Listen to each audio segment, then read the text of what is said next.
সুন্দর একটা সকালে শুভেচ্ছা জানিয়ে আমার নতুন একটা ব্লগ স্টার্ট করছি। আশা করি তোমরা সবাই খুব ভালো আছো। আমিও খুব ভালো আছি। আজকে হচ্ছে 27শে জানুয়ারি। গতকাল ছিল মেয়ের জন্মদিন। তারপরের দিনে হচ্ছে ব্লগ। আজকে হচ্ছে শনিবার। এখন প্রায় 6:30 বাজে। এখন খাবো থাইরয়েডের ওষুধ। তার জন্য রান্নাঘরে চলে এসেছি গরম জল বসাতে, আর ফ্লাক্সেও রাখবো গরম জল। ফ্লাক্সে আমার অল টাইম জল রাখাই থাকে। সকাল থেকে রাত্রি অবধি যদি কারো খেতে ইচ্ছা করে মিশিয়ে মিশিয়ে খাই। আর আমি তো খাই গরম জল, কারণ ঠান্ডা জল মোটেও মুখে দিতে পারি না। সেজন্য সকালে উঠে আগে ফ্লাক্সে বসাবো গরম জল। সেজন্য এই যে বসিয়ে দিয়েছি গরম জল। আমাদের যখন ঘুম ভাঙে, ঘুম ভেঙেই আমরা সোজা চলে আসি রান্নাঘরে। আবার শোয়ার আগেও তাই রান্নাঘর। 24 ঘন্টার মধ্যে মনে হয় 12 ঘন্টা আমরা রান্নাঘরে কাটাই, বা তার বেশিই বোধহয় কাটাই রান্নাঘরটাতে। ঘুম থেকে উঠে তবে প্রথমেই যে রান্নাঘরে চলে এসেছি তা না। প্রথমে ঘুম থেকে উঠে প্রথম কাজটা থাকে চোখ মুখ ধুয়ে ঠাকুর প্রণাম করি। ঠাকুর প্রণাম করে বাসি জামা কাপড় ছেড়ে তারপর কিন্তু রান্নাঘরে আসা। আর রান্নাঘরে এসে একদিকে বসিয়ে দিই গরম জল, আর এক হাতে থাকে আমার ব্রাশ। দাঁত মাজতে মাজতে আমি সকালটাকে শুরু করি, কারণ দাঁত মাজা কমপ্লিট হবে, চা খাবো, এরকম একটা আমার ব্যাপার যেহেতু থাকে। সেজন্য আমি চাটা বসাই, তারপর ব্রাশ করতে যাই। আর আজকে তোমাদের কাছে শেয়ার করব যে সকাল 6টা থেকে মানে 9টার মধ্যে আমি কাজগুলো কীভাবে তাড়াতাড়ি কমপ্লিট করি, সেটাই তোমাদের কাছে শেয়ার করব। সেটা ছুটির দিন হোক বা এমনি নর্মাল ডে, প্রতিদিনই আমার একই রকমভাবেই যায়। তবে অনেক আগে আমার কিন্তু এরকম নিয়ম ছিল না। আমার কাজ সারতে সারতে বেলা 2টো 3টে গড়িয়ে চলে যেত।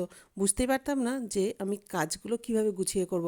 কিন্তু সময়ের সাথে সাথে সব কিছুই শিখে নিয়েছি। এখন 9টা বাজলে আমার রান্নাবান্না পুরো কমপ্লিট হয়ে যায়। তারপর থাকে ঘর পোছা, যে ঘর ব্যাপারগুলো সেগুলো। আর ঘর ঝাড়তে সে বাসি কাজ তো আগেই হয়ে যায়, কিন্তু ঘর আমি সকালেই পোছি না। সমস্ত রান্নাবান্না হয়ে যায়। কাঁচা ধোয়া যদি থাকে ওয়াশিং মেশিনে, সেগুলো কাঁচা ধোয়া করে নিই, মেলে নিই। তারপর গিয়ে ঘর পোছা। আর যেহেতু সবটাই একা হাতে করি, সেই জন্য নিজেকে বুদ্ধি খাটিয়ে করতে হয় যে আমি কখন কোন কাজটা করব। কারণ কেউ আমাকে বলে দেবে না এই কাজটা এখনই করো বা সেই কাজটা এখনই করো। কিন্তু হ্যাঁ, এগুলো আগে সত্যি পারতাম না। অবশ্যই এটা শিখেছি আমার বরের কাছ থেকে, কারণ সেই আমাকে বলেছিল যে এই কাজটা যদি এরকমভাবে করো, এই কাজটা যদি এইভাবে করো, তাহলে তোমার সময়টা কিন্তু নষ্ট হবে না। আগে আমি খুব ঢিলেমিভাবে কাজ করতাম, তাতে বেলা 3টে বেজে যেত, মানে বিশ্রামের সময় পেতাম না। আর ঘুম ভাঙতে ভাঙতে 8:30 9টা তো বাজতো, সে শীতকাল হোক বা গরমকাল। তবে এখন 5:30 বাজতেই ঘুম ভেঙে যায়। গড়িমসি করতে করতে তারপর সেটা গিয়ে বাজে হচ্ছে 5:45 কি 6টা, কিন্তু 6টা এখন আর বাজে না। কারণ এটা সময়ের সাথে সাথে সবটাই শিখে নিয়েছি। যত তাড়াতাড়ি উঠবো আমার কাজকর্ম তাড়াতাড়ি শেষ হবে, তত তাড়াতাড়ি আমি বিশ্রাম করতে পারবো। এটা সময়ের সাথে সাথে আমি কিন্তু বুঝে গেছি। আগে এটা বুঝতে পারতাম না। আর সকালবেলায় যেহেতু এখান দিয়ে রোদ্দুর আসে প্রচণ্ড আমার জানলা দিয়ে, রান্নাঘরের জানলাটা দিয়ে, সেই জন্য এই যে যে বোতলগুলো রাখা থাকে সবকটা কিন্তু জেলির, যে বোতলগুলো, চানাচুর, সেও ভাজা, তারপর গুড়, তারপর আমন্ড আছে, বিট লবণ রয়েছে, মধু রয়েছে এর মধ্যে, যেগুলো সবসময় আমার দরকার লাগে, সেগুলোকে একদম হাতের কাছেই রাখি। আর রোদ আসে দেখে জিনিসগুলো যদি নষ্ট হয়ে যায়, সেই জন্য আবার একটু ছায়াতে রেখে দিই, রোদ চলে গেলে আবার জানলার ওপর উঠিয়ে রাখি। আর এই যে আমার পাখিদের জন্য সেও ভাজা, কারণ জানলাটা খুললে ওরা এসে বসে জানলার ওপর, তখন সেও ভাজাগুলো দিতে হয়। সকালে এটা দ্বিতীয় নম্বর চা। কারণ সকালে যদি একবার লিকার চা খাই, তারপরে দুধ চা খাওয়ার নেশাটা খুব মানে বেশি চাগার দেয়। তখন দুধ চা খাওয়া হয়ে গেলে আর কোনো কিন্তু চায়ের নেশা থাকে না। এই জন্য দ্বিতীয়বার চাটা যখন দুধ চা খাই, তখন বেশ ভালোভাবে বানিয়ে নিই, একদম কড়া করে একটা দুধ চা। মেয়ের জন্য দুধ চা বানিয়ে নিয়েছি, চাল ভিজিয়ে রেখেছি, দুপুরে রান্না করব।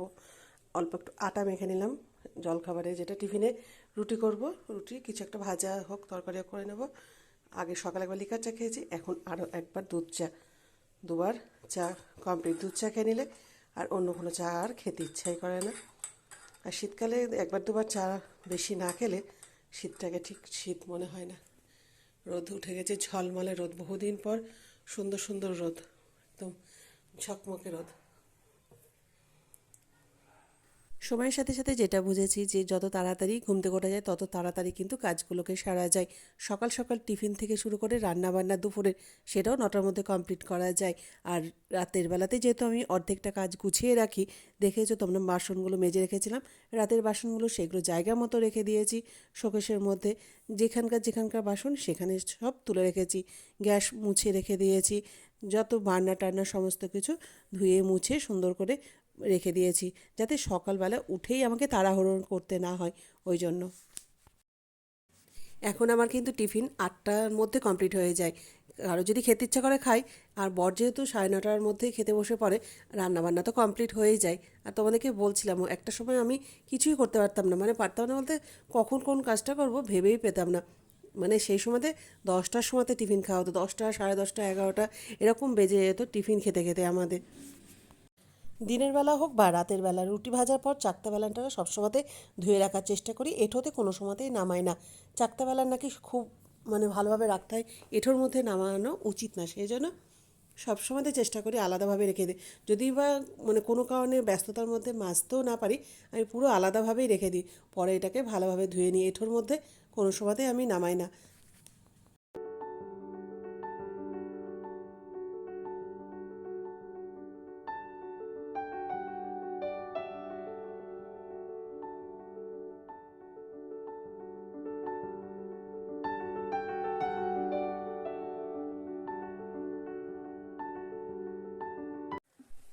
শীতকালে এরকম রুটি, গাজর, তারপর ভাজা, যত আলু ভাজা, বিন ভাজা, এর মধ্যে একটু মটরশুঁটি থাকলে আর একটু ভালো হতো। তা গাজর ছিল ঘরে, যা ছিল এই সব দিয়ে একটু ভাজা করেছি। গরম গরম এই ভাজা দিয়ে রুটি খেতে কিন্তু বেশ ভালো লাগে শীতকালে, বেশ গরম গরম। তার সাথে একটা রুটি, এই হচ্ছে আজকে জলখাবারে। তার সাথে অল্প আছে পায়েস, সে পায়েসটাও নেব পরে। কালকে যেহেতু শুক্রবার ছিল আর মেয়ের জন্মদিনও ছিল, কিন্তু আমি শিঙি মাংস রান্না করতে পারিনি, কারণ আমরা শুক্রবার দিন খাই নিরামিষ। সেটা যত বড়ই অকেশন হোক না কেন, বাড়িতে কিন্তু আমিষ রান্না আমার হয়ই না। আজকে শনিবার, এই জন্য মাংস রান্না করছি, মানে চিকেন, চিকেন কষা করব। চিকেন কষা বসিয়েও দিয়েছি। এদিকে করেছি ওলকপির পাতা বাটা, আর হচ্ছে পালং শাক, সেটা তোমাদের পরে দেখাচ্ছি।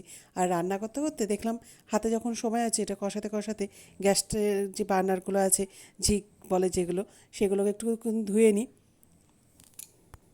কাজ ফেলে রাখলেই ফেলে রাখা হয়ে যাবে, সেই জন্য তখন মানে চটজলদি কাজগুলো করে নেওয়া যাবে।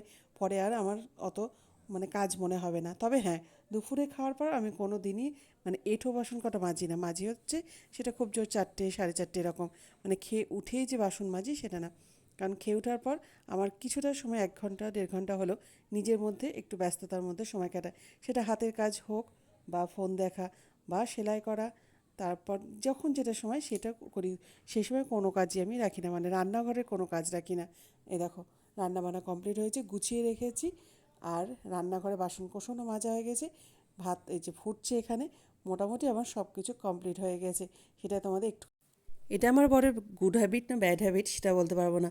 তবে বর যখন বাজার করে নিয়ে আসে, সেটা মাছের বাজার হোক বা সবজি বাজার, সেটা আনার পর এই কাউন্টার টপটার ওপর ওনাকে রাখতেই হবে। মাছগুলো আনার পর সেগুলো বাটিতে বাটিতে সাজাতে হবে। সেগুলো পরে আবার আমি প্যাকিং করে নিয়ে সেটাকে ডিপ ফ্রিজে তুলে দিই। কিন্তু এনে তাকে দেখাতেই হবে। আর দুটো মাছ কোনো ছাড়িয়ে আনেনি, চিংড়ি মাছগুলো, সেগুলো ছেলে মেয়েকে দেখাবে বলে সুন্দর করে ওরকমভাবে সুর সমেত পুরো মাছটা সমেতই নিয়ে এসেছে, খোসা টোসা সব না ছাড়িয়ে। আর বাদবাকিগুলো সব ছাড়িয়ে নিয়ে এসেছে গুছিয়ে। এগুলো সব আগামী দিনের জন্য প্রস্তুতি।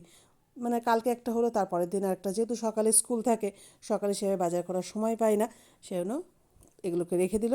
পরের দিন সব রান্নাবান্না হবে। আর আজকে তোমাদের কাছে শেয়ার করছিলাম সকাল 6টা থেকে 9টার মধ্যে আমার কীভাবে তাড়াতাড়ি সব কাজ কমপ্লিট হয়ে যায়, রান্নাবান্না কমপ্লিট হয়ে যায়, সেগুলোই তোমাদের কাছে শেয়ার করছিলাম। এরপরে আছে খাওয়া দাওয়া, আর সেরকমভাবে কোনো কাজ নেই। আজকের মতো ব্লগটাকে এখানেই শেষ করলাম। নতুন একটা ব্লগে তোমাদের সাথে আবারও দেখা হচ্ছে। টাটা, গুড বাই, সবাই খুব খুব ভালো থেকো। আর এটাই ছিল তোমাদের কাছে শেয়ার করার, যে সকাল 6টা থেকে 9টার মধ্যে সময় মতো কীভাবে কাজগুলোকে কমপ্লিট করি, সেটাই।